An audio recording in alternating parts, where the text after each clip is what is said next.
This week in East Brunswick, and for the rest of February, the library will feature a display of folk instruments from around the world, part of the collection of Mr. and Mrs. J. Goldsmith. Before we get into other news, here's a preview of that exhibit. Estelle Goldsmith has developed the collection over many years on her travels in Europe, India, and the Far East. Several of these unique instruments are being displayed for the first time in the United States. Coming up later in our program, we'll visit the Applegarth Nursing Home in Jamesburg and meet the East Brunswick High School students who entertain seniors there with a variety show.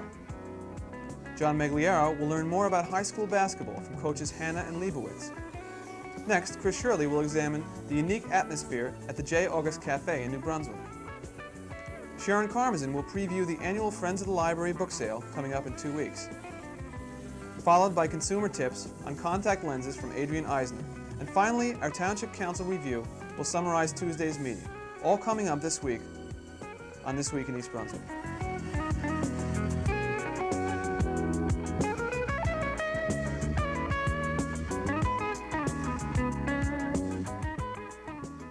Hi, I'm Sue Rosenblatt for This Week in East Brunswick, and I've been asked to make a special announcement to all Jamaica High School graduates who live here in our town. I want you to know that Jamaica High School has contacted us to tell us that we're having a high school reunion. The high school reunion is scheduled to be May 12th of 1984, and we're asking all the 1963, 64, and 65 graduates to contact me so that I can get you an invitation to our reunion. Thanks for watching, and I hope if you have any friends that you know of that have graduated Jamaica High, you get in touch with them. We're looking forward to seeing a lot of old faces. On Thursday, February 2nd, a troupe of East Brunswick High School performers took their show on the road to the Applegarth Care Center in Jamesburg. Humanities teacher Lou Chalupa helped organize the show, which included singers, a magic act, a harmonica player, and a violinist. Faye Best, seen here performing her mime act, originally brought the idea to Mr. Chalupa. Well, it's part of a humanities project at East Brunswick High School, and I decided that this might be a better place than where we had gone, the high school had gone previously. So Mr. Chalupa, one of the humanities teachers, and I drove out here on an afternoon, and we, Mrs. Eicher, who's the recreation director, took us around on a tour and told us about everything. We met the residents, and Mr. Chalupa fell in love with the place, and I knew he would. I'd been here before, so I was able to slightly brief him. And after that, we decided to tell the students in the classes all about it, and to form a little show, which we've done here today. And then after that, we plan to come here at least once a week, like 5 or 6 or 10 students, just to visit the residents. And this is all part of a project that the humanities students do.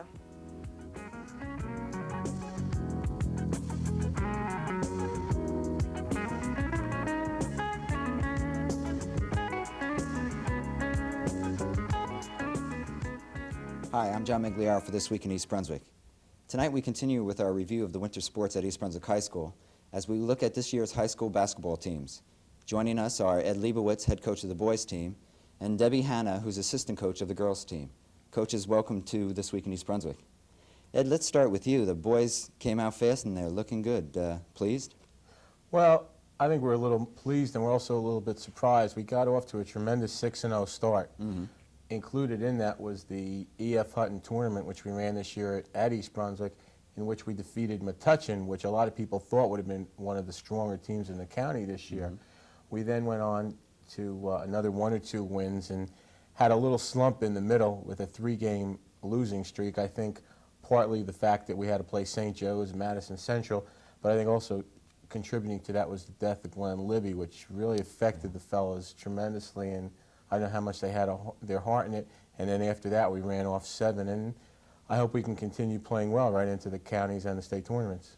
It's not a big team, but it's a quick team, and it's a pressing team. That by design, I would assume.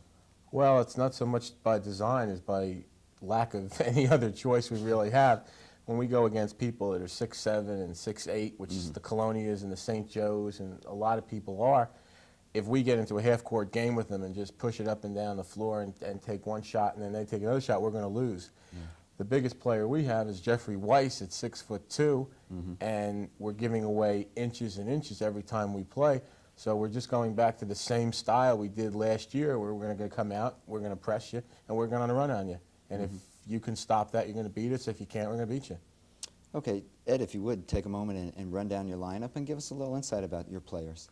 Well, the only returning starter we had back this year is Rich Schleifer.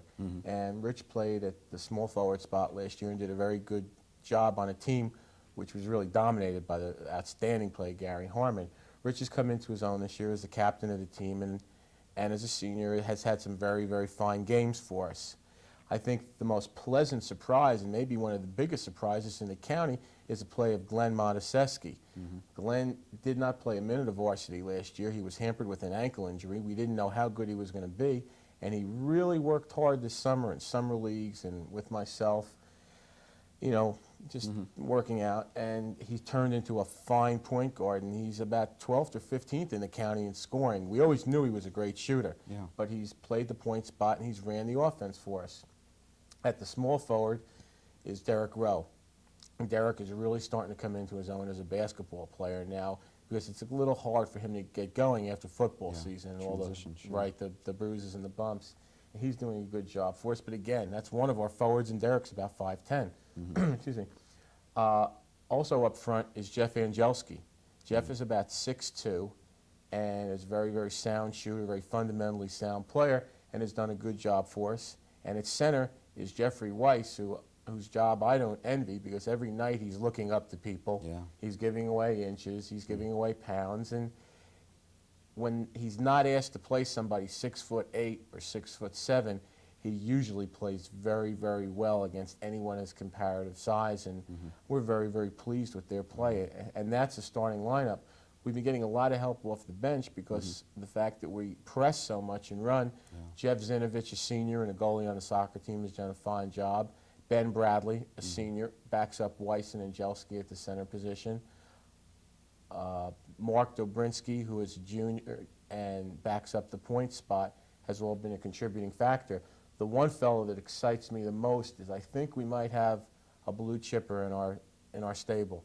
We have a sophomore named Tom Juronsky. Tom is about 6'1" or 6'2", and just has all the signs of being a player. Great. And he's our sixth man right now, ahead of all those other players, and I just don't know how good he's going to be, but he can only get better. Very good. Deb, let's talk about the girls a little bit. It's been a slow start, you know, honestly, and but how are they looking otherwise? Yes, it's been a very slow start for the Bears team. They've had a very successful team since I've been playing there. And we've had a lot of graduating seniors that went on to play in the college ranks. Big time college, Yes, and they're doing very well there. And we've had to call upon the sophomores and the juniors to just come into a role where, you know, it's tough for them to handle. Hopefully with the last 5 games that we have left, hopefully we can get a bid into the county tournament. How about the starting lineup and the reserves for the girls? Yes, we have 2 seniors. One is Sherry Kimball, who we hope will, well, she plays a strong forward position and hope to go to University of New Hampshire and get a scholarship and play there for them. Last 3 games, she's come along, scoring about 15 points for us and helping us along. So hopefully, you know, she'll be a determining factor in the long run. We have a point guard, Dawn Larson, who's going to BYU, who gives us the outside shooting that we need. She's probably our point guard that leads the team, set us up on the offense. And we have also Patty Rushnack and Lauren Meltzer that are doing a fine job contributing with the outside shooting. And contributing 6 or 7, 8 points, but we don't have that one big gun that's consistent every game. And it's hurt this year, especially. It definitely is hurt. Allison Haig has also been a big factor in our games, but she has also been hurt. She has an injury. And she can give us that inside game that we need and also the outside game. You know, I'm sure you'll agree that for both your programs, the JV team is, you know, the team where you're going to look in the next year or so for players. And so it's an important part of your respective programs. And I know Frank Knoppenberger is doing a tremendous job over there at the high school with the boys. How much of a help is that to you? Well, Frank's a great fundamental coach, and Frank is very good at developing a system where the youngsters learn to play very hard. So by the time I get them at the varsity level, they're sound. They're fundamentally sound. I don't have people trying to pass the ball between their legs and behind their earlobe and bounce it off their head. They know what proper basketball is, and that's a, you know, it's definite, you know, fact that Frank's doing that for these fellows. Right now, they're ranked 14 and I think 3 on the year, 14 and 4. Great. They're having a fine season, and they always have a fine season. They've had 2 big wins. They've beaten St. Joseph's twice this year, which is great in a, you know, in one season for the junior varsity. And there are a couple of kids that are looking very good. We have another Monaseski, which he right now is bigger and stronger than his older brother Glenn, but again, the same type of shooter and scorer. We played at Carteret, which is a real dungeon type of gymnasium, and little Monaseski, we call him, who outweighs the older one and much bigger, threw in 40 points, which is a tremendous, I don't care where you're playing. He's got the potential. Sure. We have another youngster down there named Billy Coyer who transferred from Rutgers Prep. My kind of player. He's a quick little point guard. Those are the kind of kids I love. Eddie Gray's playing his 2nd year with Frank. They're just doing a good job. The only thing that Frank could do that would make it a little easier is put him on a rack and stretch him. That's otherwise he's doing everything. Yeah, if we can make him about a foot taller, we'd be in super shape. Otherwise, he's doing everything humanly possible. Debbie, you coach the JVs, and I guess we should say that Sal Piccarillo is the head coach of the girls' basketball team. But how's the JV team doing this year? Well, my first year now at the junior high level, I think we're progressing very rapidly.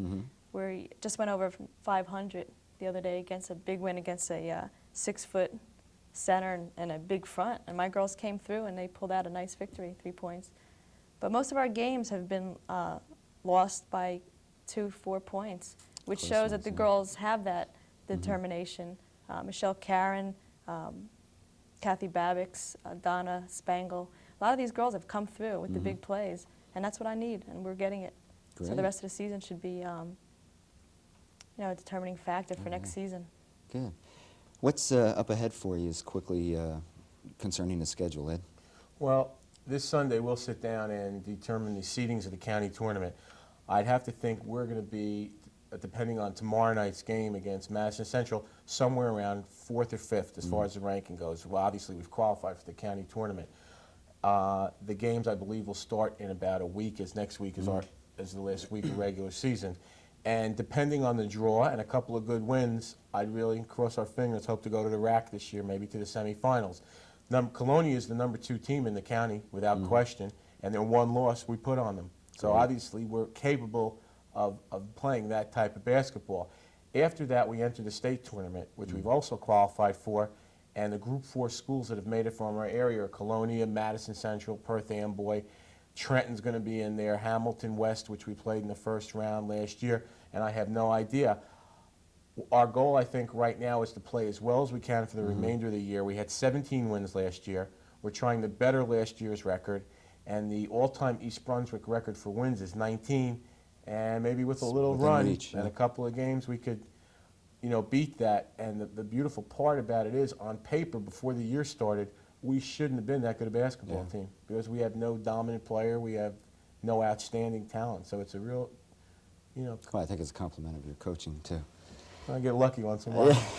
Deb, quickly for the girls. Yes. County tournament in their future here? This might be the first year that we haven't had a high seeding in the tournament since I've been there. We've always had a very successful season at East Brunswick, and this year has been a surprise. It's a rebuilding year. Sure. We have a lot of good sophomores coming up, solid big girls. I scouted down at Churchill Junior High recently, and we have a lot of talent coming up, and hopefully this is just a rebuilding year, and hopefully the girls can gain that experience that we need. I'm sure it is, and we'll be looking forward to hearing more about the girls program. Coaches, thanks so much for coming out this evening and being with us, and continued success for the rest of the season. Thank you very much. Thank you, John. For This Week in East Brunswick, I'm John Meggiolaro.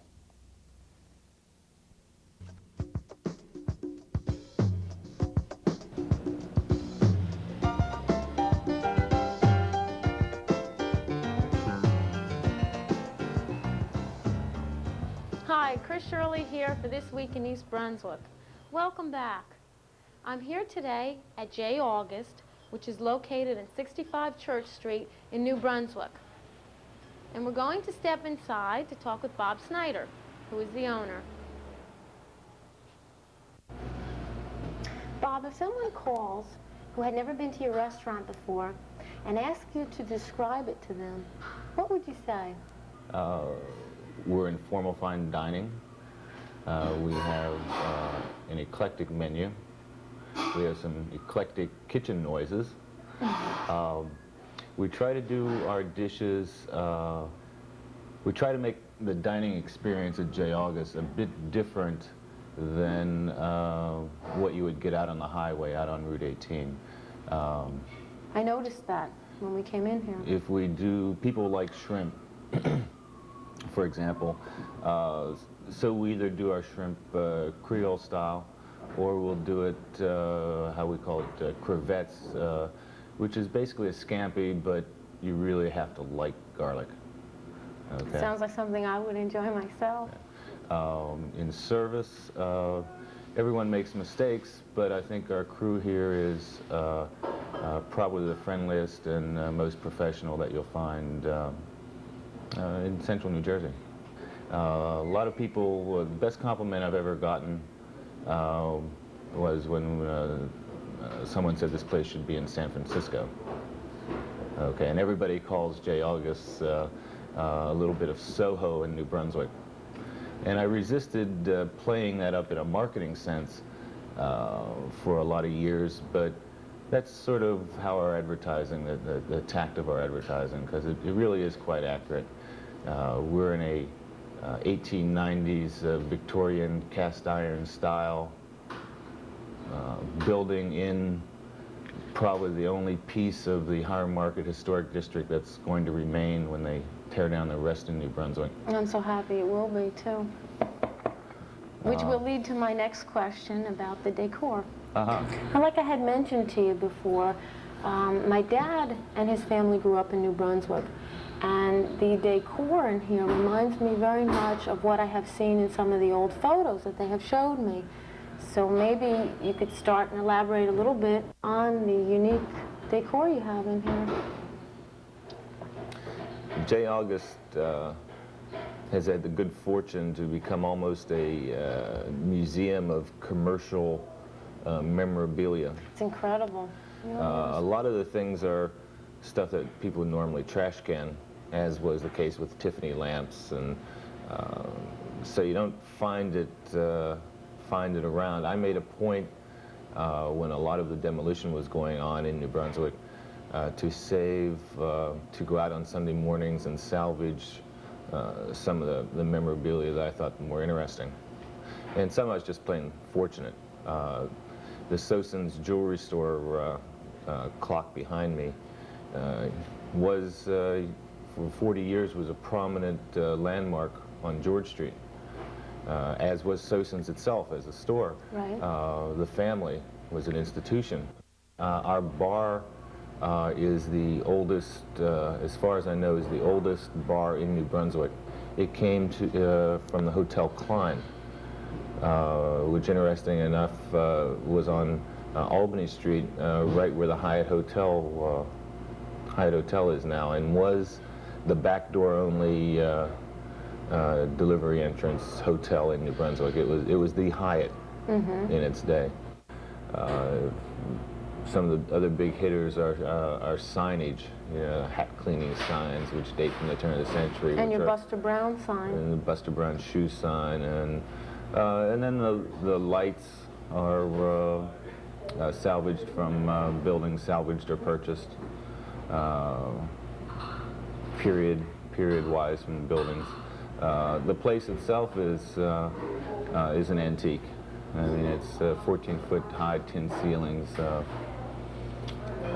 It's a unique space, and if the space didn't have the scale that it has in terms of its length and depth, I wouldn't be able to display the signs. I mean, I obviously couldn't do it in a 9-foot tall typical shopping center. I mean, it wouldn't work. Okay, Bob, lastly, I'd like to ask you about your hours and your entertainment, if you could tell us a little bit about that. Well, in reverse order, J. August had entertainment for several years, 6 nights a week. We restricted that because it interfered with our dining. Now we're doing it on Thursday nights, blues and jazz, and we sort of mix it up that way. So is this local entertainment? The people are predominantly local. There's a very strong jazz community in New Brunswick, and with Rutgers there's lots of great musicians. Our hours of operation are Monday through Friday for lunch, starting at 11. Dinner is served from 5:30 to 10 during the week, 11 on weekends. We start a little earlier on Sunday. Oh, that sounds nice. Well, I appreciate jazz myself, and I'm going to stop back in again. Do it. So for a unique dining experience, come to J. August. And this is Shirley for This Week in East Brunswick. I'd like to thank Mr. Bob Snyder for having us coming in today. And until next time, good dining.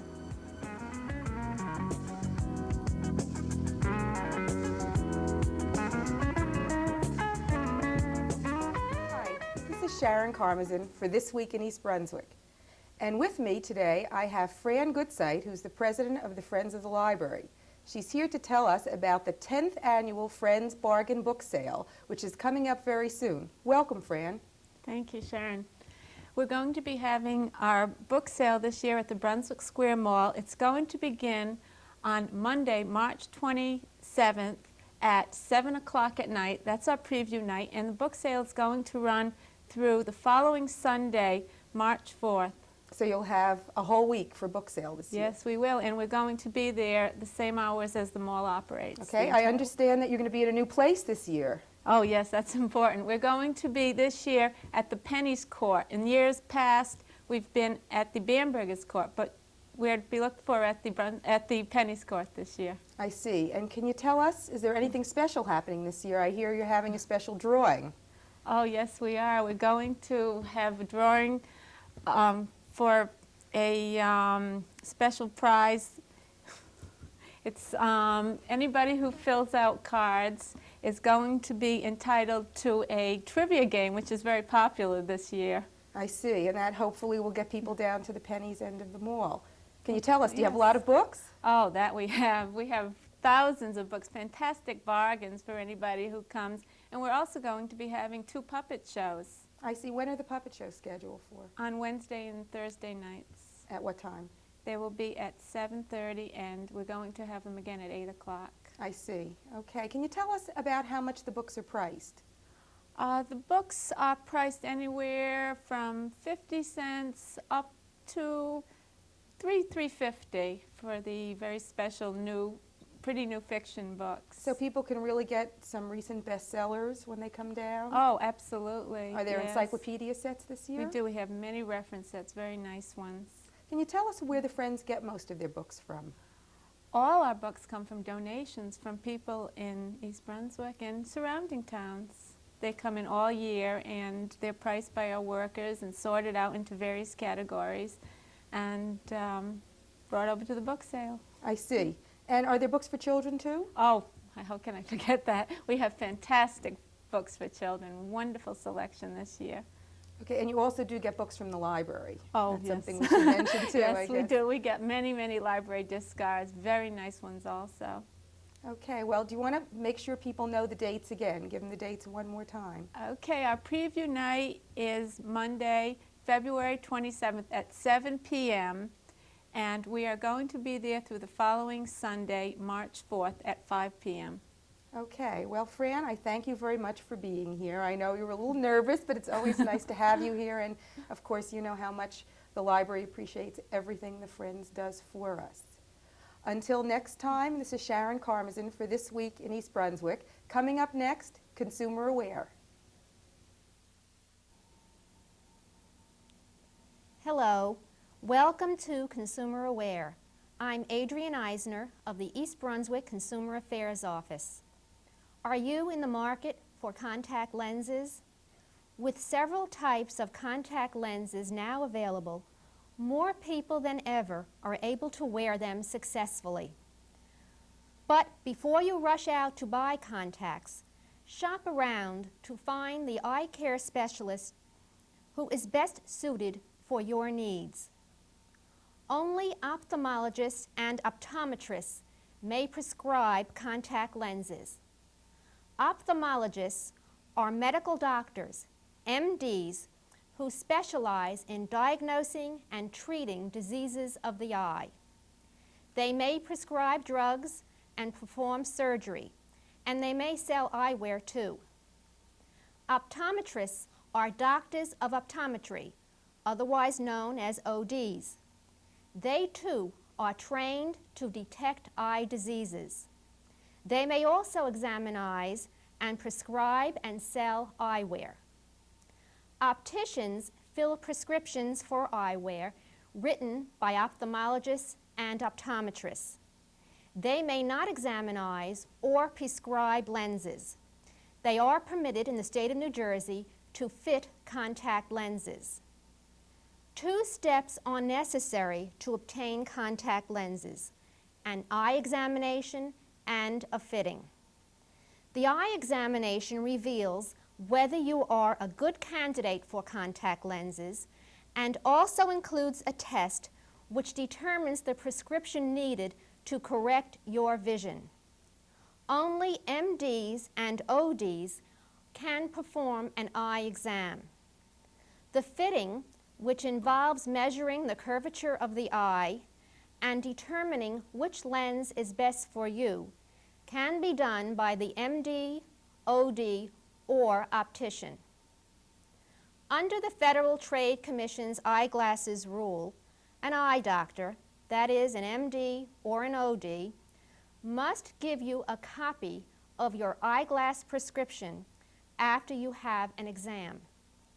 However, the doctor is not required to give you a copy of the contact lens fitting results, although some doctors will voluntarily do so. If you want to buy your contact lenses from a different specialist, you may have to pay for an additional lens fitting exam. Here are some questions to ask an eye care specialist when you are shopping around for contact lenses. First of all, what do you charge for lenses, fittings, adjustments, a lens care kit, and follow-up visits?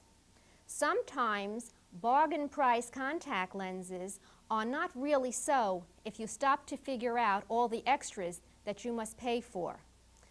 Also, be sure to inquire whether the eye exam is also included in the price. What is your refund policy? Not everyone who wants to wear contact lenses can adapt to them. With a good refund policy, you won't lose your entire investment if you cannot wear the contacts. How many types and brands of contacts do you sell? It may take several tries to find the right kind of contacts for your eyes. How much do you charge for replacement lenses? Find out how much you will be charged and how long you would have to wait should you need a replacement lens. Will you give me a copy of my complete prescription for eyeglasses and contact lenses? Remember, you do have several options when shopping for contact lenses. Take the time to investigate them so that you will make the right decision for you. If you have any questions about contact lenses, please call us at the East Brunswick Consumer Affairs Office. We're there Monday through Friday, 9 a.m. until 1 p.m. Thank you for joining me on Consumer Aware. Please join us again next week. At Tuesday's Township Council meeting, a bonding ordinance providing $4.7 million to connect East Brunswick to Middlesex County Water Company was passed. East Brunswick's contract with New Brunswick Water expires in 1985. The determination that New Brunswick facility would no longer be able to meet the township's water needs cleared the way for the switch. That's all for this week. Thanks for watching.